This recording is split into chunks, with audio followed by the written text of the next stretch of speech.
I want to tell you a story. It's 3 weeks ago today. I'm thinking about these lies that I wasn't going to respond to, but Geraldo now has just pushed it over. I got to tell you, the lies of the ethnocentric interest groups like LULAC, La Raza, MALDEF, America's Voice, funded by basically George Soros, all attacking me because, as they put it, or as Geraldo put it, I'm the only thing standing between those open borders and unconditional amnesty for illegal immigrants. So they want to destroy me, and so they're taking their best shot at it, believe me. But I want to tell you, when you talk about what they've done, they've created an atmosphere, and they've been unrelenting in their propaganda. 3 weeks ago this morning, a shot was fired at my house where I live. My wife was standing out, and that followed weeks and weeks of threatening phone calls. And as I told the State Patrol, by the way, the New Jersey State Patrol is absolutely terrific. They responded instantly. But this shot was fired with my wife not, 15 feet away. And we'd had threatening phone calls that I decided not to report because I get threatening phone calls. It's become part of a way of life. The anger, the hate, the vitriol. But it's taken a different tone where they threaten my wife. They've now fired a shot at my house, and while my wife was standing next to the car. It's become something else. And if anybody thinks that we're not engaged in a battle for the soul of this country right now, you're sorely mistaken. And the more you stay on the sidelines, the more you don't make your voice heard, the more likely it is that we're going to lose this battle for the soul of the nation. And what do I mean by that? I mean, are we going to have a nation in which we absolutely insist on the national interest being honored by all, where we have a melting pot in which we assimilate newcomers, in which we honor the fact that this nation is the most welcoming nation on the face of the earth, or do we let people continue to lie about us, to disregard the fact that we have the most racially, ethnically diverse society on the face of the earth? Do we really want to let this continue, where law is simply suspended, where there are no consequences for breaking the law, whether you're an illegal employer or an illegal immigrant?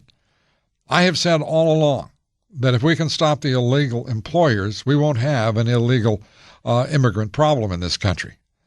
But we've got to start being honest. And instead, the national liberal media has chosen sides.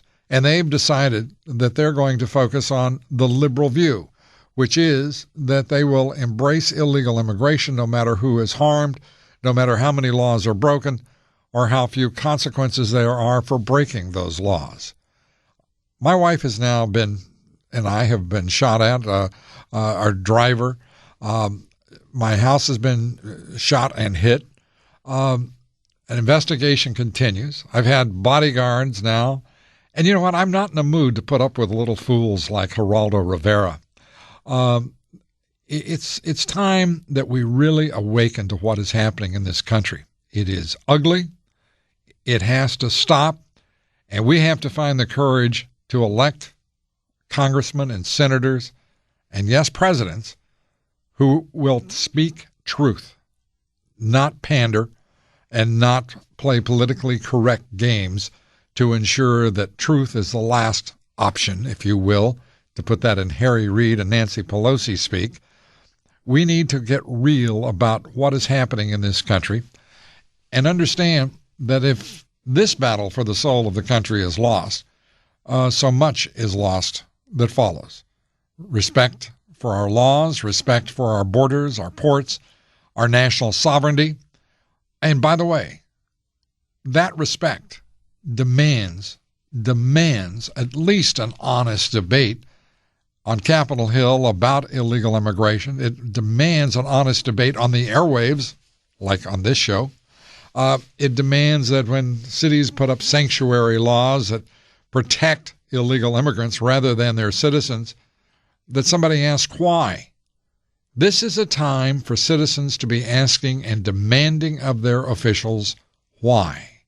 Why are we not enforcing laws? Why do we not demand respect for our sovereignty? Why do we not demand honest, open, straightforward debate, not constrained by political correctness or some sort of perceived appropriate path that does not involve the American way? And why do we not acknowledge who we are? The most racially, ethnically diverse society on the face of the earth, in which we naturalize as American citizens just about half of those naturalized are Hispanic. Why don't we talk about how great this nation is, about the great things we accomplish, the great way in which we live? You know, the American way. All I'm asking for is truth, justice, and the American way. It is the least that any citizen should expect of his or her government. Don't you agree?